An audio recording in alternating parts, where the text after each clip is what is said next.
So I want to, I gave Trent some questions in advance, but we may freelance a little bit here. Um, Trent, the rest of the guys may not be real familiar with North Seattle Alliance.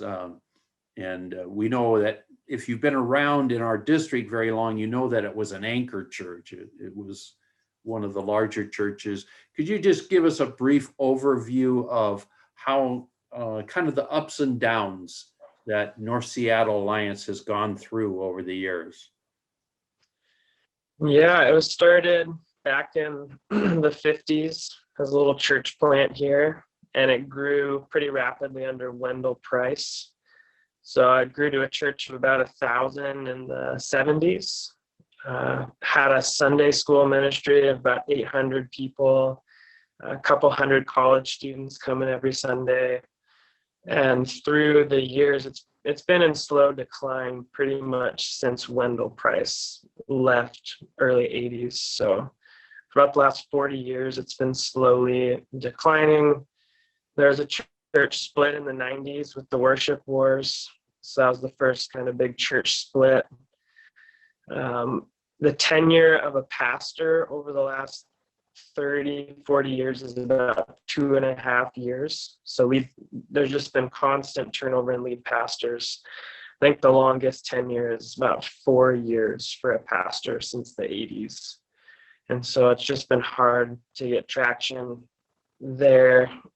So it's kind of been a steady decline with little upticks of growth every once in a while.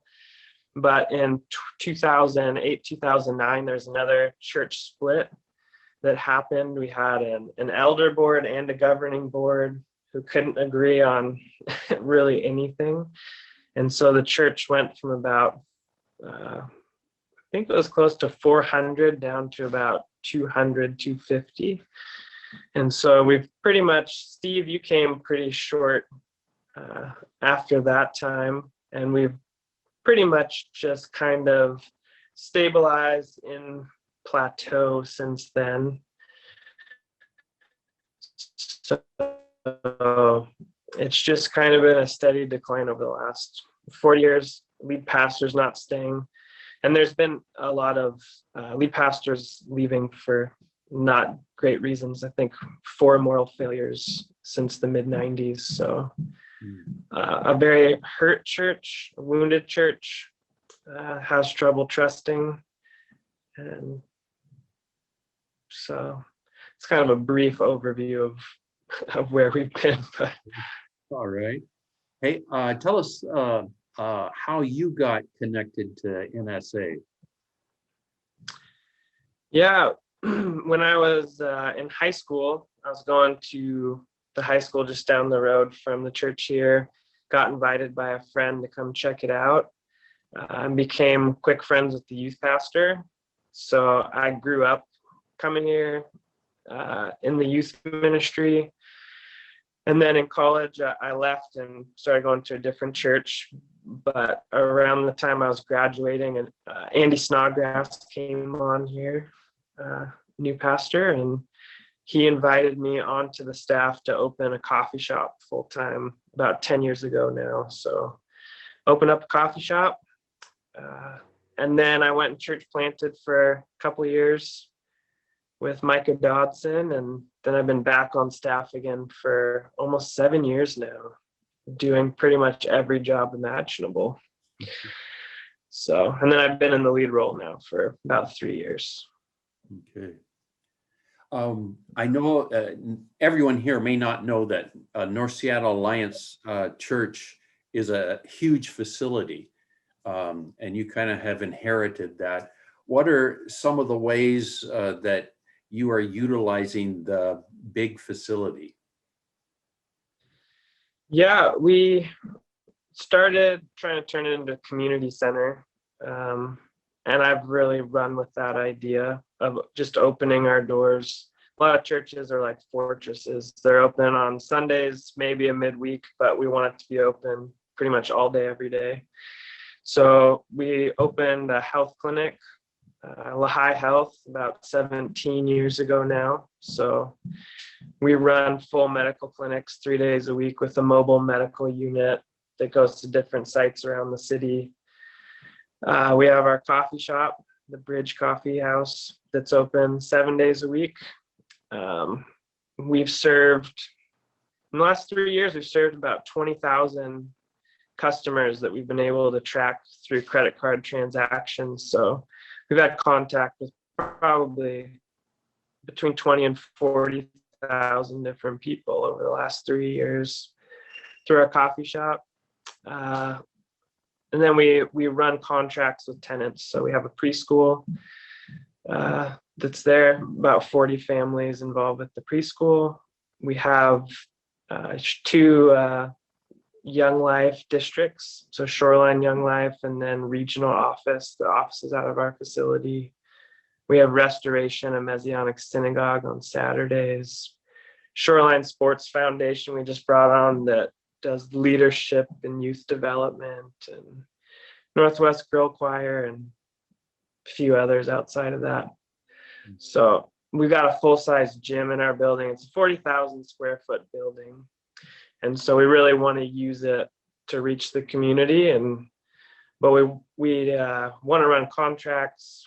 We run it kind of like a business community center, and running it efficiently has led to connecting with a lot of families, them joining the church and checking us out. So great. Well, Trent, I know that you have somewhat of a unique leadership team. Why don't you tell us about your team and how you guys function together? Yeah, over the years, this church, especially with what we're trying to do with the community center and running the church, it's burned a lot of lead pastors out. Steve has experienced that him personally, so you could speak to that too. But there's a lot of pressure on the lead pastor here, a lot of expectation. And so stepping into this role, doing more of a shared leadership approach with our staff team. I have 4 other pastoral staff that are on our team right now. And you have to have someone that sits in that lead role and makes calls at the end of the day, but really trying to entrust the team with different ministry roles and areas that they oversee, moving into that shared leadership structure to take the pressure off the lead team. So some of what we do is we do a preaching team. So we write sermon series together. So I probably preach about half the time. And then the rest of the team is contributing to sermon series. So it's it comes with its difficulties when you start entrusting leadership to people, and you have to have a pretty good plan of how it's going to be implemented. But I think it's actually where the church needs to head with this shared structure. So for us, you can ask more clarifying questions if you want, Steve, where I can just keep going with how we created the structure. Whatever's most helpful. Curious how this team approach, which is different than what the church has been used to in the past, what's been the impact on the congregation of just having a team rather than, I know you're the lead, but it comes across to me on Facebook and other things as truly a team. What's been the impact on the congregation? Yeah, at first it was hard when the youngest senior pastor the church had ever really had was, I think, mid-50s. And so I stepped into the role at 29 and started developing this more of this team model that had been started to be implemented, but I really took it more to its full extent. And so for some people, it was a very difficult transition. There should be one preacher, consistent messaging. it's the person that you listen to every week.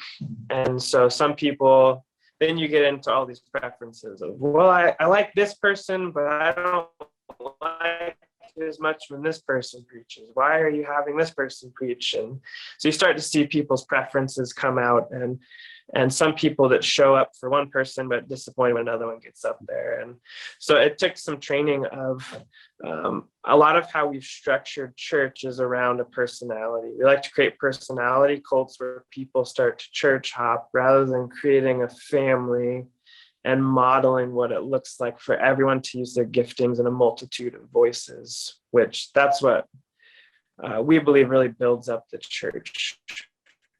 And so we work hard as a leadership team on consistent theology. You don't want to be giving mixed messaging to people from up front. But the church has really embraced it. They're starting to understand that it's good to hear different perspectives, different styles, where you're not just reliant on one person or one voice.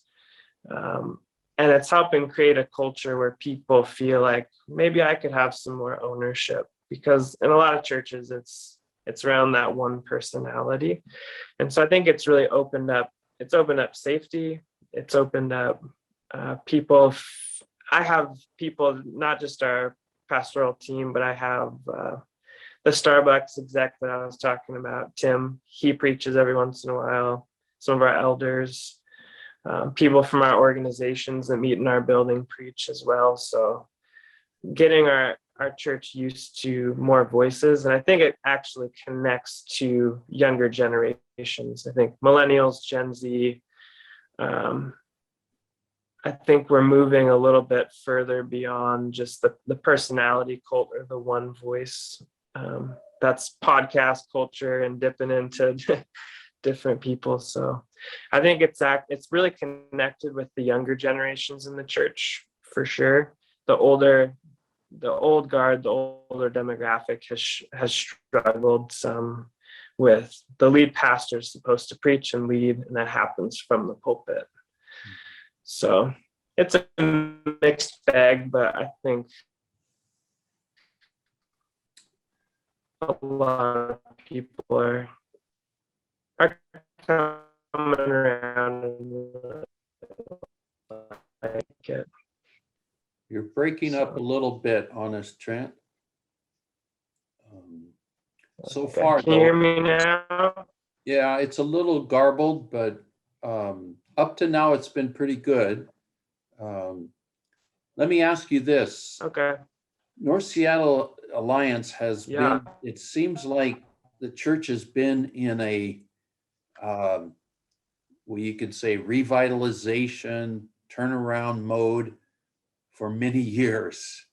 And Yeah. so since you've been there, what are some things you have been learning about the process of a church being revitalized? Yeah, that's a good question, Steve. I've been learning a lot.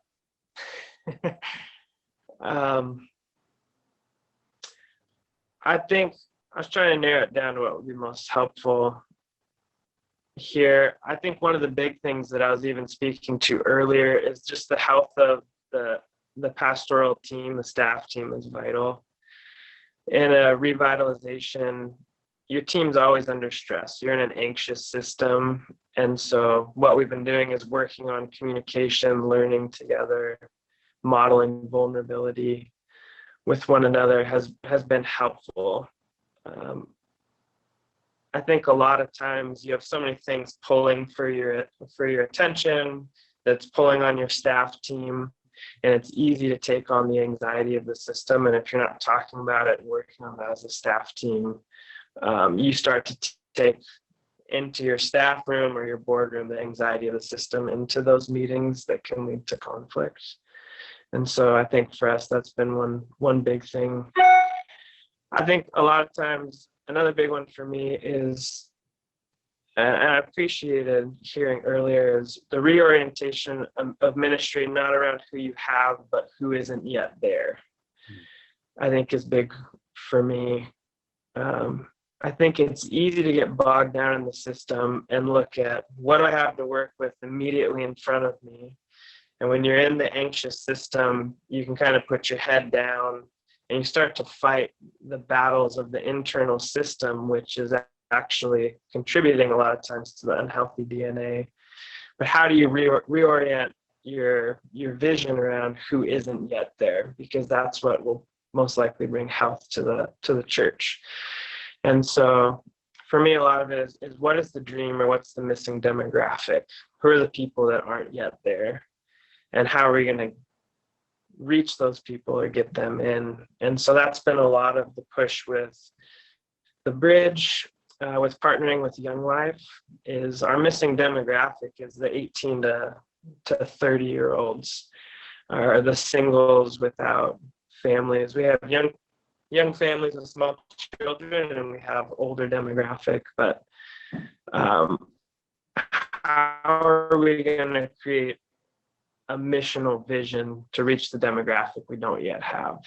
I think is important in the revitalization process. And what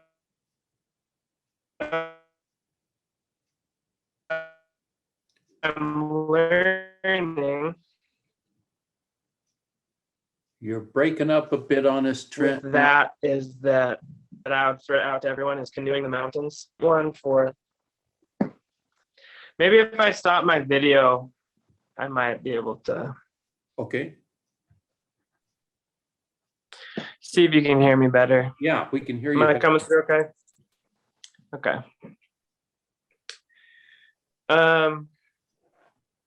Canoeing the Mountains, I think, is a good book for any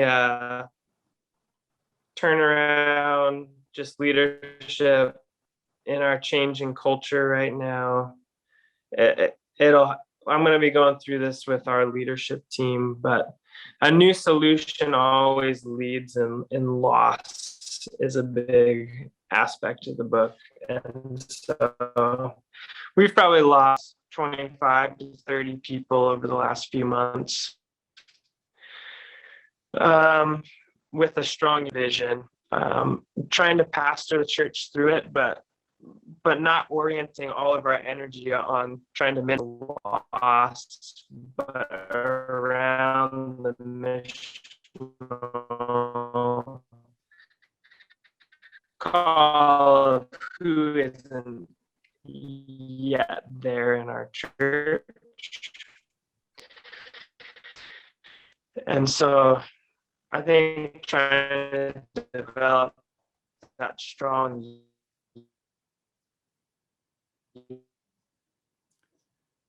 We're losing you again, Trent. Trent, you mentioned reaching people who aren't there yet. How do you remember how you said that? A reorientation of ministry around not who you currently have, but who isn't yet there.